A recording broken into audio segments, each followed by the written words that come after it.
السلام عليكم ورحمة الله تعالى وبركاته. الموضوع ديال اليوم موضوع اللي هو مهم بزاف وداير واحد الضجة كبيرة في المغرب. المهم اللي هو نظرة الحليب في المغرب، قلة الحليب في المغرب.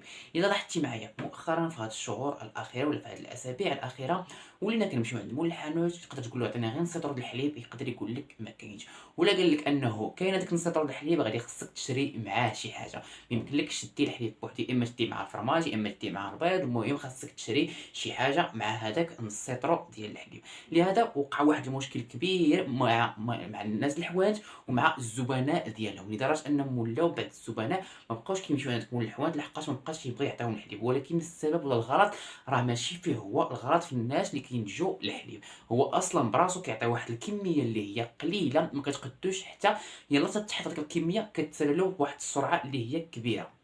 لحقاش شحال هادي كانوا بزاف ديال الشركات، كانوا المهم بزاف ديال الشركات كيعطيو الحليب وكتمشي كتبقى تلقى الحليب غير محطوط تما في الثلاجه، ما كاينش اللي كيديها فيه نهائيا.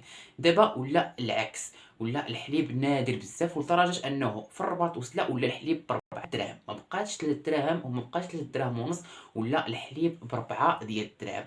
وكل شيء كيسول على السبب ديال هاد القله ديال الحليب وعلاش هاد الحليب قليل هكا وما بقاش موجود في الاسواق المغربيه. نعم، رغم انه معروف بان المغرب بلاد فلاحي والحمد لله فيه الخيرات وفيه بزاف ديال الحوايج. ولكن علاش طحنا في هذا المشكل ديال الحليب، وهذا المشكل هذا اصلا منين جاي وشنو هو السبب ديالو؟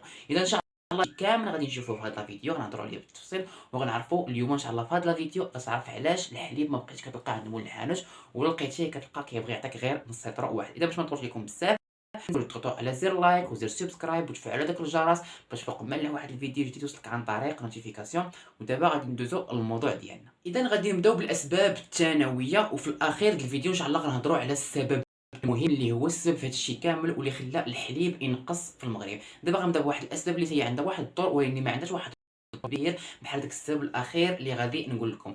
اذا اول اللي تعرفوا اللي هو الجفاف. كيف ما كتعرفوا قله الامطار. كيف البقرة إلا بغات تعطينا الحليب اللي خصها تاكل، والبقرة كتاكل العشب ياكو، وداك العشب إلا ما طاحش الشتا ما غاديش ينوض، دونك البقرة ما تاكل وما غنلقاوش منين غادي نجيبو هذاك الحليب. إذا هذا هو السبب الأول واللي هو الجفاف ولا الأمطار. السبب الثاني واللي هو هو سبب مهم بزاف واللي هو ارتفاع أسعار العلف اللي كياكل البقرة ولا اللي تاكل اللي كتاكل البقرة ولا تاكل الحولي ولا أي واحد. المهم هذاك العلف حتى هو غلا زاد في الثمن. تخيل معايا كان بجوج دراهم، كان جوج دراهم ونص ولا 3 دراهم، ومن 3 دراهم ارتفع مباشرة ل 5 دراهم.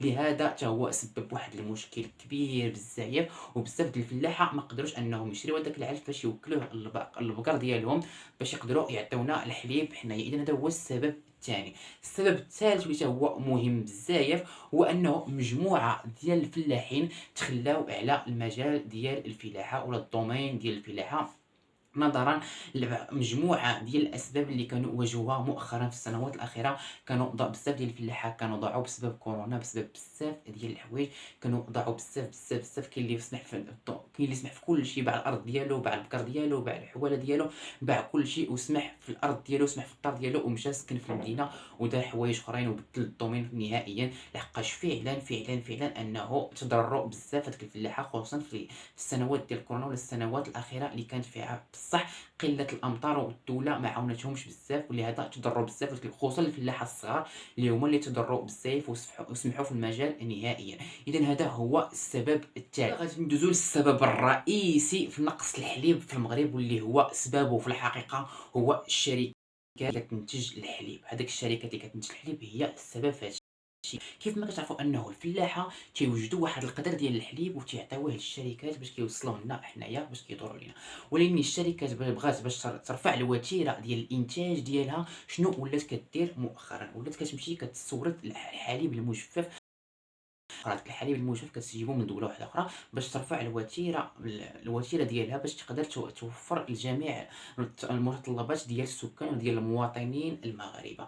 لهذا الفلاحه ولاو كيتضروا، الفلاحه ديالنا المغاربه ولاو كيتضروا لدرجه انهم طلبوا من الحكومه انها ترفع الوتيره ديال الضرائب الجمركيه على ذاك الحليب المجفف اللي كتستوردو الشركات من دول اخرى وكتدخلوا المغرب. قالت لهم خاصكم تغليو الضريبه عليه باش ما يبقاوش يقدروا يدخلوا هذاك الحليب المجفف ويبقاو يشريو لنا لنا الحليب ديالنا باش حتى حنايا ما نضيعوش في الحليب، وما يبقاش يضيع لنا الحليب غير هكاك نبقاو حنا كنوجدوا الحليب في الاخر يسمحوا لنا فيه ويمشيو يشريو واحد الحليب مجفف اللي كيتوجد بواحد الطريقه اللي هي سريعه وتيبيعوه لينا حنا كمواطنين مغاربه، كنستهلكوه حنا كذلك كمواطنين مغاربه. اذا شنو وقع من بعد ما بقات كتسورد الشركات هذاك الحليب؟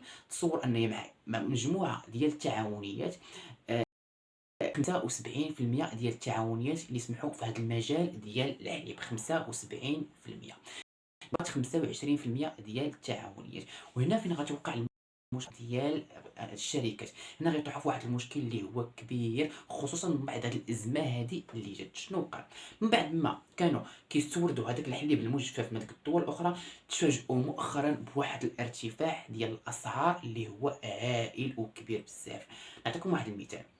مثلا كانوا كيستوردوا الحليب هذاك المجفف، مثلا كانوا كيستوردوا بواحد مثلا واحد 100 درهم مثلا البواطه ولا شي حاجه اللي كيجيبوه هما.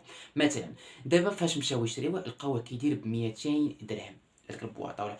دونك هنا فين طاحت في واحد المشكل اللي هو كبير. المشكل شنو هو؟ انه الا استوردت داك الحليب بداك الثمن غادي تضطر انها تزيد الثمن على المواطن المغربي. بلاصه ما تبقى تشري حليب نتايا ب 60 ريال ولا ب 70 ريال، غتبقى تشريه ب 80، يقدر يوصل حتى ل 5 دراهم.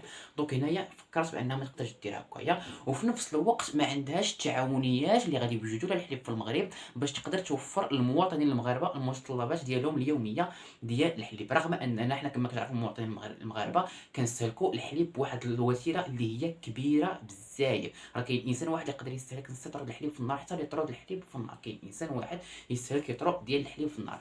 هنا طاحت في واحد المشكل اللي هو كبير دابا، واللي هو انه الا مشات حتى جابت لك السلعه ديال الحليب المجفف من دول واحده اخرى غطيح عليها بواحد الوتيره اللي هي كبيره، وفي نفس الوقت غتضطر ترفع الاسعار على المواطن المغربي، والمواطن المغربي بطبيعه الحال غيجيه الثمن الحليب غالي بزاف. ومؤخرا كيف ما شفتوا في الرباط وفي سلا غتلاحظوا معايا الحليب ولا ب 4 دراهم، ما بقاش 3 دراهم. مازال في مكناس، مازال في فاس، مازال بلايص اخرين كتلقى الحليب باقي دابا 3 دراهم ونص، ولاني غادي يزيدوا فيه. هذه حاجه ما مناش الهروب، طبيعي 100% غادي يزيدوا فيه 100%، غادي يزيدوا في الحليب وغادي يولي ب 4 دراهم، ويقدر يولي حتى ل 5 درهم ونص يضرب باش غادي تشري. لهذا هذا هو السبب، لانه كيف ما قلت لكم بسبب ارتفاع الاسعار اللي ولا في دول اخرى، كيف ما قلت باش كانوا كيشريو بواحد لقاو راسهم بواحد الثمن اللي هو كبير. السبب الثاني اللي في نفس السياق واللي هو التكاليف ديال النقل.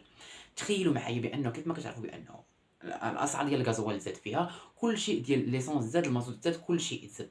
دونك يجيبوا هذيك السلعه من ديك الدوله لهنا غطيح عليهم زياده على التكاليف زاد تما، زيد عليها التكاليف ديال الترونسبور وديال التكاليف ديال غطيح عليهم حتى هي غتجيهم زايده بزاف. دونك هنا راحوا في واحد المشكل اللي هو كبير، وهذا هو السبب باش ما بقيتش كتلقى الحليب اخويا عند الحوانت متوفر اللي كيف ما كان شحال هادي. والزياده على هذا انه التعاونيات اللي دابا اللي كاينه كانت شحال هادي كتقدر توجد حتى ل 4 طون في النهار. كل تعاونيه وحده كتوجد لك 4 طون في النهار، دابا ولات كتوجد طون واحد في النهار. تخيل معايا على نقص شحال هائل. دونك شي حاجه ما تدخلكش للعقل، من 4 طون حتى ل 1 طون. ويلاه كتقدر توفر لك هذاك الستور الحليب اللي كتاخذ هذاك النهار، ولا تقدر ما تاخذش هذاك النهار الا ما مشيتش فواحد الوقيته اللي هي مناسبه عند مول الحانوت باش تشري هذاك القدر ديال الحليب اللي باغي. دونك من 4 طون لطون واحد، وزيد عليها الحليب المجفف مابقاش كيقدروا يستوردوه نظرا للغلاء والثمن ديالو. ودابا حتى لا استوردوه غتشري اخويا الحليب بواحد الثمن اللي هو غالي وغالي غالي غالي بزاف. دونك هذه هي الاسباب اللي خلات الحليب يولي قليل في المغرب وما تقدرش تشريه، ولا مشيتي تشريه غادي خصك تشري مع شي حاجه واحده اخرى ضروريه.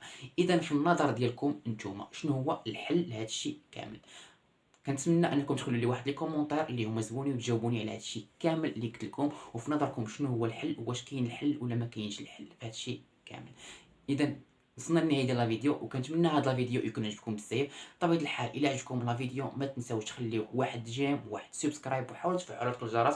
بطبيعه الحال كان عندكم اي اسئله ولا اي مواضيع اخرى باغي تعرفوا عليها بزاف د الحوايج ما تنساوش تخليوها ليا في التعليقات، راني كنجاوب على جميع التعليقات. وكنشكركم بزاف على ديك لي كومونتير الزوينين اللي كتخليوهم ليا، كتشجعوني بهم بزاف. شكرا شكرا شكرا شكرا بزاف. وكنشكر اي واحد شارك معايا في القناه ديالي مؤخرا. شكرا اخويا بزاف. كنشكر اي واحد كيخلي لي كيما قلت لكم مره واحده اخرى كومونتير اللي هي زوينه. وكيف ما قلت لكم عندكم اي سؤال اي حاجه ما تنساش تواصل معايا سواء على الفيسبوك ولا على الانستغرام، ولا خلي لي كومونتير، راني كنجاوب على جميع الاسئله وعلى جميع لي كومونتير ديالكم. وبالسلامه عليكم حتى الفيديو واحد اخر ان شاء الله. باي باي عليكم.